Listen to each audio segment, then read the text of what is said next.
Hey guys, welcome back to week 2 of our distance learning notes. This is going to be week 2 notes on 3-dimensional figures. I definitely want to recommend you have either a printout version of this or a piece of notebook paper to follow along with us. This week we're talking about determining surface area and volume of 3-dimensional figures. Last week we talked about area and perimeter, and that's going to really come into play heavily this week for our new notes.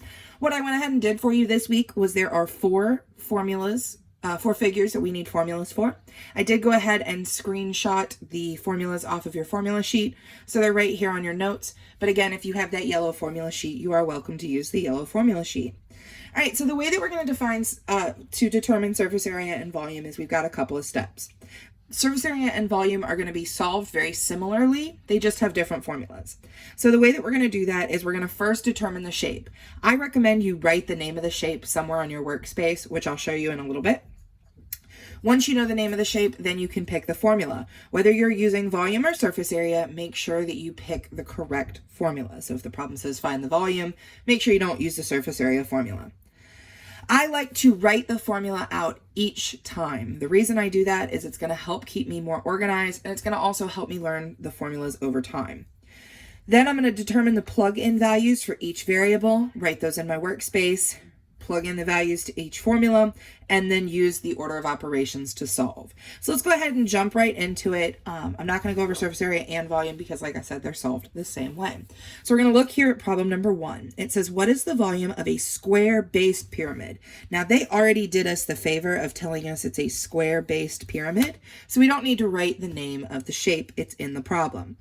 With base sides lengths of 16 meters, a slant height of 17 meters, and a height of 15 meters.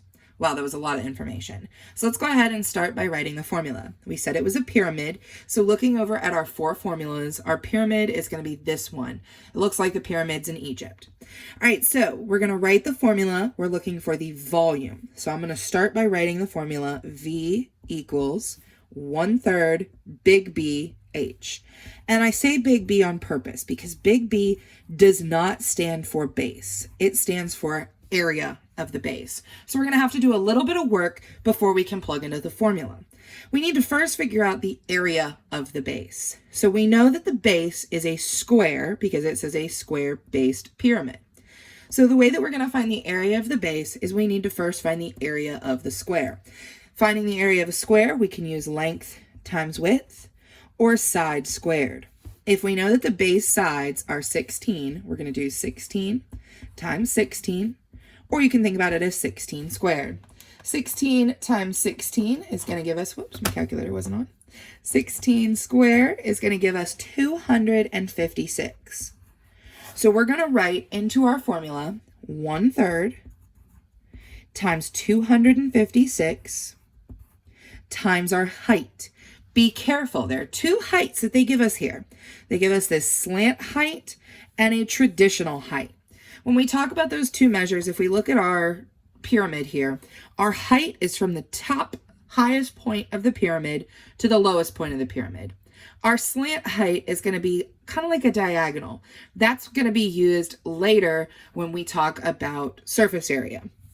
So we don't need this slant height to find the volume. That's extra information that they are going to give us to try and distract us. We can throw it out. We don't need it. So we're going to multiply by the height of 15, not the slant height.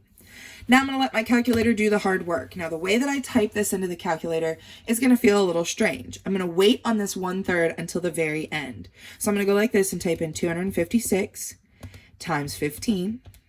To get this big number, and then to multiply by 1/3, I'm going to click divide by 3. Multiplying by a fraction is the same thing as multiplying by the reciprocal, so I'm just going to divide by 3. I get this nice pretty answer of 1,000, so I'm going to write V equals 1,280.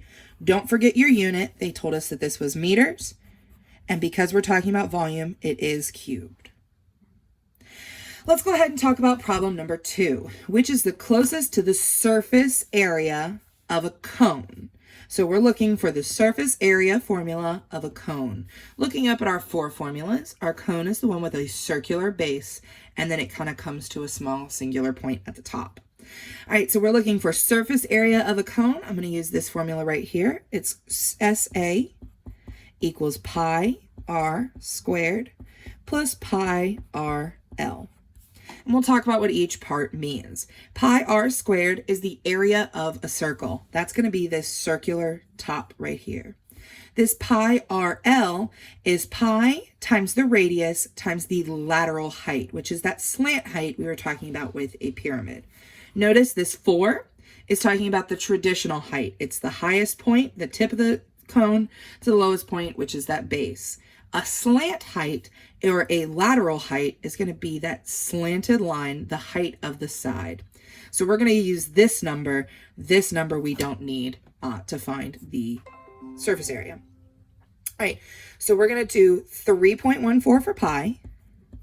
The radius, remember, this line goes the whole way across the circle, so therefore it is not our radius, it's our diameter. We need to find the radius by cutting this in half. With a diameter of 6, our radius is going to be 3. So I'm going to write that as 3 squared. Now I'm going to go ahead and write plus 3.14 again, times a radius of 3 one more time, and a lateral or a slant height of 5. Now that I've done the hard work of plugging it into my formula, I'm going to go ahead and let my calculator do the hard work. 3.14 times 3 squared is 9, so I'm going to save myself a step and just times by 9. I do go ahead and write this down because if you try to keep it in your calculator and add, you're going to do all kinds of weird stuff and it's going to mess up your answer. So definitely just do the multiplication on both sides of the addition first, and then we will add at the very end.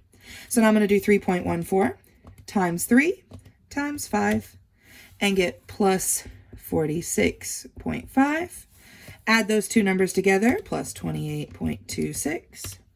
And I get a final answer of 74.76. Don't forget your unit of millimeters squared. We are talking about surface area, so that is a square.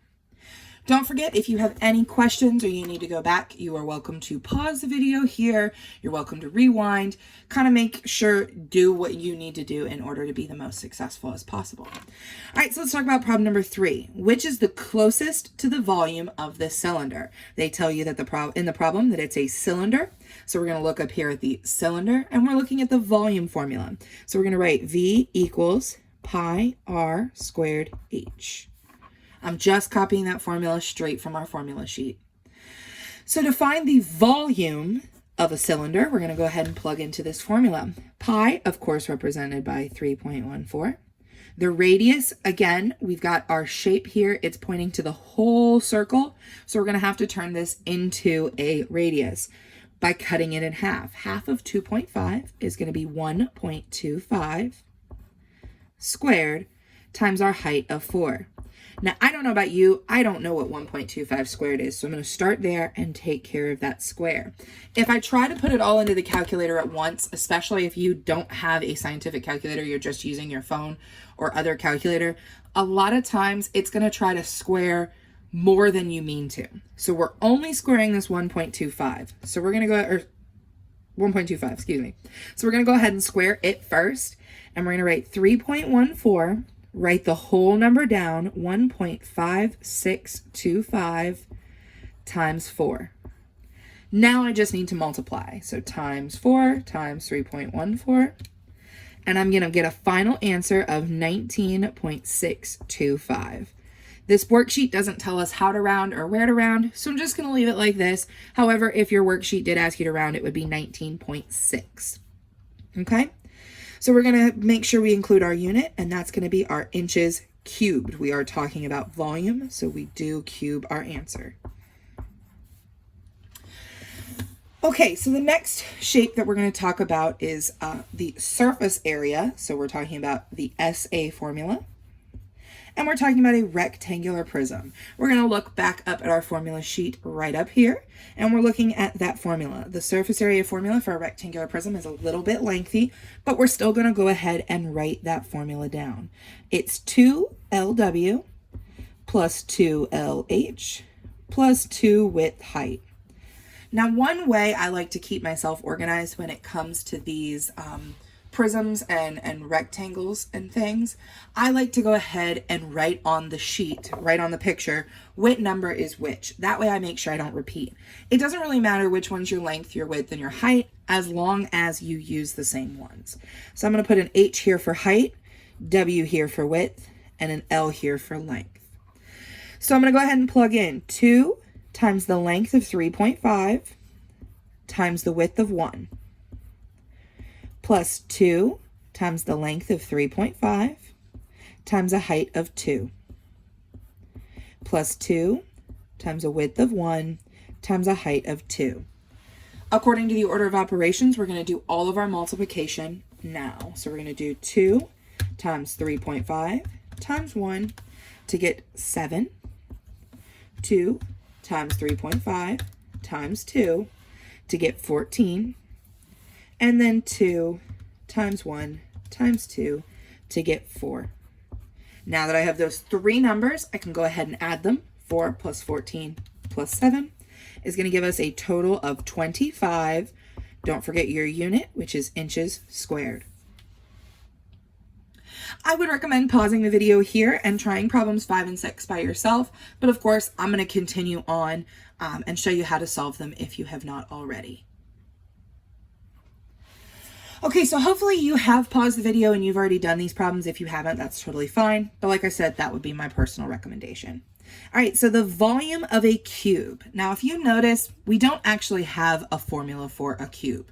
We do have a rectangular prism. So we're going to treat our cube the same as a rectangular prism. The only difference is the length, width, and height are all going to be the same. So what I'm going to go ahead and do is plug in that length, width, and height. I'm finding the volume, so I'm going to do V equals length times width times height. And again, all three of those numbers just happen to be 12. So we're going to do 12 times 12 times 12. Or you can think about it as 12 to the power of 3. Grab your calculator, do that quick math, and we get 1,728 meters cubed. Again, we're talking about volume, so you want to cube your answers. Last question for today is going to be Raymond needs to cover, so let's talk about that word cover, the entire surface of this square-based pyramid with paper.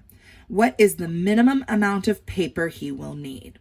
All right, so we need to determine whether we're talking about surface area or volume. This is going to be kind of one of those problems where they don't tell you which formula to use. The way that I like to think about it is volume is how much is inside of a shape. Surface area is how much is outside of the shape. So are they asking me to fill this pyramid with paper, or are they asking me to cover the pyramid in paper? When you see that word cover, I'm going to go up here and take some notes. That word cover, or maybe they're going to talk about paint, or they're talking about the outside of a shape, that's going to be your surface area. When they talk about filling an object, maybe it's filling with water or sand or something like that, that's when we're talking about volume. So we're going to go back down to our problem. They said the word cover. That means I'm going to be using the surface area formula. They also told us that it is a square-based pyramid. So I'm again going to be using the surface area of a pyramid. That's this formula right up here. Let's see if you can see it. So it's going to be 1/2 LP plus big B. 1/2 LP plus big B. So again, we know what big B stands for. That's the area of our base. P, that's going to stand for the perimeter of our base. So we're going to have to do a little bit of work to find that one as well. And then L is, of course, going to be that slant height. If you notice in this picture, they actually gave us the slant height over here on the side. So we already know that this 11 is going to be our slant height. We're going to have to do a little bit of work to find the perimeter and the big base. So we're going to do P equals, and we're going to add up the sides. We know that this is a square.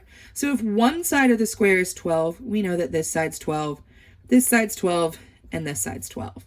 So we're going to do 12 plus 12 plus 12 plus 12.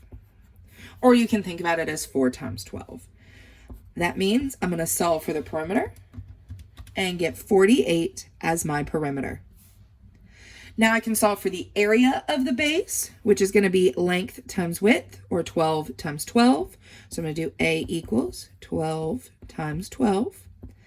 And I get an area of 144. All right, so now that I've gotten those numbers, I can go ahead and plug them into my formula. So I'm going to do 1/2 the lateral height, which is that 11, times the perimeter, which is 48, plus 144, the area of my base. So now I'm going to let the calculator do the hard work. Again, I'm going to take it in 2 steps. I'm going to multiply this side. I don't have to multiply this side, so at the very end, I will add 144. All right, so I'm going to go like this. Save the fraction, just like before. We're going to do 11 times 48. Now we're going to divide by 2 to get 264 plus 144. And we're going to get a total of 408. Don't forget your unit, which is feet squared. We're talking about surface area, so we are using squared. I hope that these notes were able to help you understand how to use the formulas. Your practice for tonight is going to be the week 2 independent practice. Make sure you read the directions carefully so it tells you exactly what you're solving for. They're not going to be word problems. They're going to be more pictures. So it should be a little bit easier for you to complete. If you have any questions, don't be afraid to reach out to us via email. See you next week. Bye.